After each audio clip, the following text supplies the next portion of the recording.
C'est vrai que pendant cette période de vacances, on a eu pas mal de monde aux entraînements. Ouais, c'est fait énormément plaisir parce que pouvoir rester au contact des supporters même la semaine, c'est toujours un réel plaisir. Et puis d'aller saluer à la fin d'entraînement, les signatures, les autographes, les photos, ouais, c'est toujours plaisant. Ça vous gêne le bruit qu'ils font Non, du tout. Non, non, du tout. Au contraire, ça nous encourage encore à être meilleurs et à ramener des résultats positifs le week-end. Il faudrait plus faire du huis clos alors. Hein? Il faudrait plus faire du huis clos alors. Ah, il y a des moments où on a besoin de travailler quand même dans le calme, hein. Ça veut dire que d'une manière générale, le début de saison est réussi. Tu le prends comme ça, toi? Bah, niveau comptable, oui. Après, c'est vrai que niveau jeu, il y a encore des choses pas mal de choses à corriger. Mais c'est vrai qu'au niveau comptable, faire 6 points sur 6, c'est plutôt un très bon début de saison. Qu'est-ce qui te chagrine encore? Sur quoi tu aimerais que vous soyez plus... Bah, c'est plein de petites choses. Après, on a souvent pointé du doigt la saison passée sur l'aspect défensif. Donc c'est vrai que cette saison, on va énormément miser là-dessus et les efforts doivent être faits par tout le monde. Et ouais, l'objectif, c'est déjà de bien défendre et ensuite bien attaquer. Mais si on sort le plus souvent à la fin des matchs sans encaisser de but, on aura fait déjà la moitié du chemin. Est-ce que tu sens que vous avez déjà des certitudes justement à ce niveau-là Il y a des certitudes, oui. Après, on n'a effectué que 2 matchs aussi, hein. Il y a un troisième match qui arrive, un énorme test pour nous samedi. Et puis voilà, on aura un peu plus de certitude à l'issue de ce match et voir si on a franchi un nouveau palier durant cette saison. Est-ce que Marcelo, avec son expérience, diffuse un peu de sérénité ou c'est encore trop tôt parce qu'il y a de l'influence? Non, non, non, il a clairement de l'influence, il apporte son savoir-faire, son ancienneté, son expérience. Ouais, et puis, pas oublier qu'il y a Jérémy Morel aussi à côté. Donc voilà, on a de très très bons joueurs et surtout avec une expérience assez extraordinaire. Et je pense que ça peut faire la différence à ce niveau-là. Est-ce que l'aspect très positif de ces sites inscrits en 2 journées, c'est que ça facilite aussi l'intégration des recrues? Bah, déjà, la chance qu'on a eue, c'est qu'on a eu les recrues très tôt. Donc très très tôt durant la préparation, donc ça a été nettement plus facile de pouvoir les intégrer et eux se sont intégrés assez brillamment et on a pu trouver aussi des automatismes assez rapidement. Donc ce qui fait qu'aussi on arrive à être pas mal rodé depuis les 2 premiers matchs de championnat. On sent une certaine prudence, parce que vous vous rappelez aussi que la saison passée, vous aviez bien débuté en réalisant la plupart de la troisième journée, justement. Ouais, c'est souvent cette troisième journée qui nous fait défaut depuis pas mal de temps. Voilà, ce sera à nous de montrer qu'on a franchi un nouveau palier et qu'on est capable samedi de faire un 9 sur 9. Mais voilà, ça passe par un gros collectif, par d'abord bien défendre et ensuite de bien attaquer. Mais ça passe vraiment par un gros collectif et on a vu qu'on était déjà bien costaud, surtout sur la fin de match à Rennes où tout le monde était vraiment concerné sur les efforts défensifs et qui nous a permis de ramener les 3 points à l'issue de la rencontre. Tu dis que la troisième journée vous fait défaut, c'est quelque chose que tu avais remarqué ou...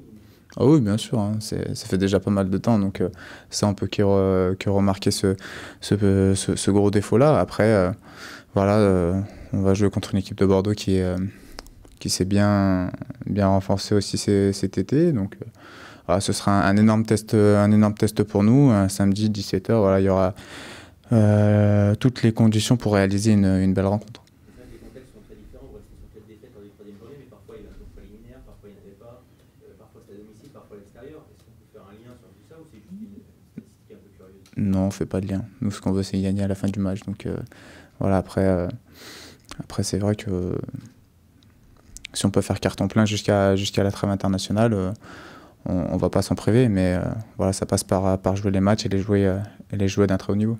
Tu disais que, bon, c'était au début, mais tu avais l'impression que c'était plus solide défensivement. Est-ce que c'est parce que c'est le bloc défensif qui te paraît plus solide ou est-ce que c'est parce que tout le monde est concerné, en tout cas plus de monde est concerné défensivement? C'est un peu les deux, l'un plus que l'autre? Non, je pense que tout le monde est déjà bien concerné par l'effort défensif. Vraiment, que les 11 joueurs viennent vraiment faire bloc pour pouvoir récupérer le ballon ensemble et éviter de trouver, que les joueurs adverses se créent des petits espaces qui peuvent nous mettre en difficulté. Mais c'est vrai que là, quand toute l'équipe arrive à faire l'effort défensif et correctement, bien organisé et assez costaud, c'est d'autant plus facile pour nous de récupérer le ballon et de pouvoir ensuite poser notre jeu et de pouvoir bien attaquer. Est-ce que c'est important est-ce qu'il peut y avoir un challenge sur le fait de rester leader le plus longtemps possible pour vraiment s'installer parmi les locomotives? Bah, bien sûr, ça reste un objectif, c'est le championnat. Le championnat, on a l'ambition d'aller chercher cette Ligue des Champions à la fin de la saison. Donc si on peut rester le plus haut possible, le plus longtemps possible, on le fera, on s'en gênera pas. Mais voilà, ça passe par de très belles rencontres et bien travailler la semaine d'entraînement. Au-delà de l'aspect comptable, est-ce qu'il y a un aspect psychologique justement? Ah, tout à fait. Tout à fait. Si l'aspect comptable est bon, l'aspect psychologique peut être que bon. Anto, beaucoup de Lyonnais historiques sont partis cet été, Maxime, Corentin, Alex. Est-ce que toi, qui es toujours là, tu comptes faire évoluer ton rôle cette saison dans le vestiaire, comme tu connais bien la maison depuis des années? Mon rôle, il n'a pas changé depuis les années précédentes. Je resterai toujours un leader parmi cette équipe. On est plusieurs à pouvoir épauler Nabil dans ce rôle-là, parce qu'on sait que le rôle de capitaine est très très compliqué en dehors et sur le terrain. Donc voilà, il sait qu'il peut s'appuyer sur nous et voilà, pour lui aussi se vider un peu la tête et d'être prêt le week-end. Dis-nous, on imagine qu'il y a Marcelo dedans. Mm. Qui d'autre? Qui d'autre, le coach vous le dira, hein. Moi je vous le dis pas, hein. Si je fais une faute là-dessus. De ton côté, tu as évacué la déception de ne pas être le capitaine, tu n'avais pas caché que tu avais cette envie? Ouais, après c'est des choix qui ont été faits et sont pleinement assumés. Voilà, moi quoi qu'il arrivait, j'allais continuer à avoir mon rôle.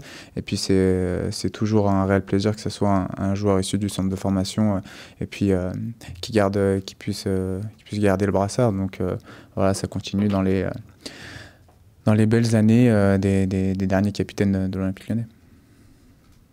La saison dernière, vous avez vécu des événements extra-sportifs difficiles à Metz, Bastia, au Beşiktaş.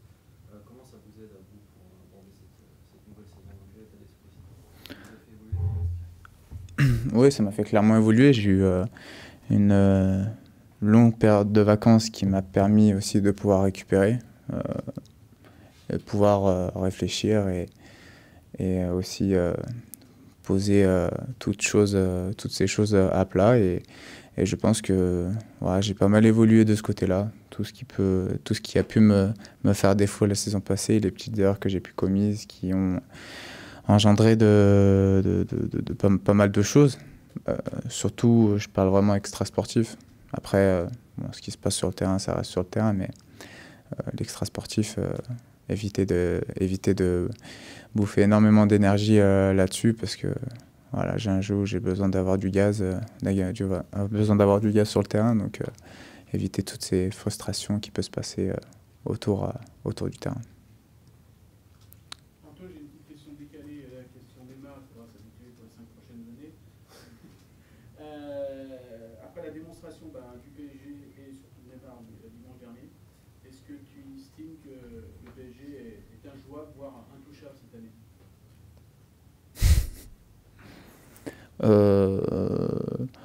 Injouable, intouchable, non, parce que aucune équipe n'est injouable et intouchable. Déjà pour le championnat français, d'avoir un joueur de ce standing-là, c'est extrêmement valorisant pour nous, surtout vraiment pour le championnat. Et puis je pense qu'ils avaient besoin d'avoir un joueur de ce standing-là pour continuer à évoluer. Et c'est ce qu'ils ont fait. Après, les sommes restent des sommes, hein. On sait qu'on vit avec notre temps. Et on sait que maintenant, ça devient des sommes assez exorbitantes.